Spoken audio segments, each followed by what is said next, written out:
the Heat segment of our Sweet versus Heat discussions. Give me a coach out of the 16 playoff coaches this year that you think is on the hot seat depending on what happens in the postseason. Maybe Billy Donovan. Yeah, that's one of the two I was thinking. The Thunder have not won a series in the post-KD era. Really, this year is like their best opportunity to do it. They lost to a Utah team that they were probably more talented than last season. And if that happens again against the Blazers, I think somebody is going to have to fall on their sword. And I don't know. I don't know if he can survive another first-round exit when they have literally the highest payroll in the NBA. I just don't know if that's going to cut it. Yep. No, I agree with that. I think it was one thing to remain a playoff contender in the wake of KD leaving. It's another thing to lose in the first round twice after going out and getting and retaining Paul George. Mm-hmm. We mentioned just the way their defense slipped a little bit. This is the second year in a row where they're going to be the favorite in the first round. We just talked about how things broke right for them in the bracket. I don't think the Thunder losing a hard-fought series to Denver in the second round would have Billy Donovan out of a job, but I definitely think if they lose in the first round to the Blazers, he will be out of the job. Brett Brown, I think, is the other That's obvious where candidate. I was going. That's what I was going to say. I think there's two guys that are going into this play. Out of the 16 teams, I think there's only two coaches actually on the hot seat.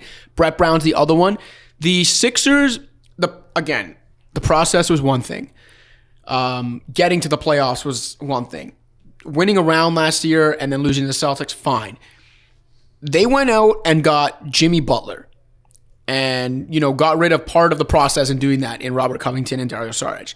Then they went out and got Tobias Harris. You can say what you want about their depth. Their starting five is absurd. The amount of top-end talent they have is mind-blowing. Do they have to get to the finals to save Brett Brown's job? No.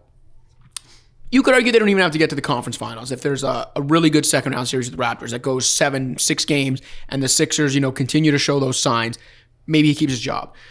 But if the Sixers say, I said the Nets could push them to 6 or 7. If say they struggle to get out of the first round against the Nets and then don't really compete against the Raptors, I could see Brett Brown being out of a job. I think he's done a very good job, obviously, in building up this Sixers culture. But at some point, and Elton Brand clearly signaled it with the moves he made during the season. At some point, the Sixers are thinking bigger than just being this feel-good story after the process. They want to compete for a championship, and they're going to need to show signs after a regular season where they were actually kind of pedestrian. They're going to need to show signs that they are that team in the playoffs. And if they don't, Brett Brown will not be here next year. Yeah, I think if they flame out in the second round, I agree with you. Maybe if it's like a super competitive series where it swings one way or the other based on just like a couple of bounces here or there, that's one thing. But if they lose in 5 games, say, like they did last year, I think he's probably gone. And I feel for him. Has anybody's job in the NBA changed more than his has over the past 2 years? Think about the team he was coaching 2 years ago and what his mandate was compared to what it is now.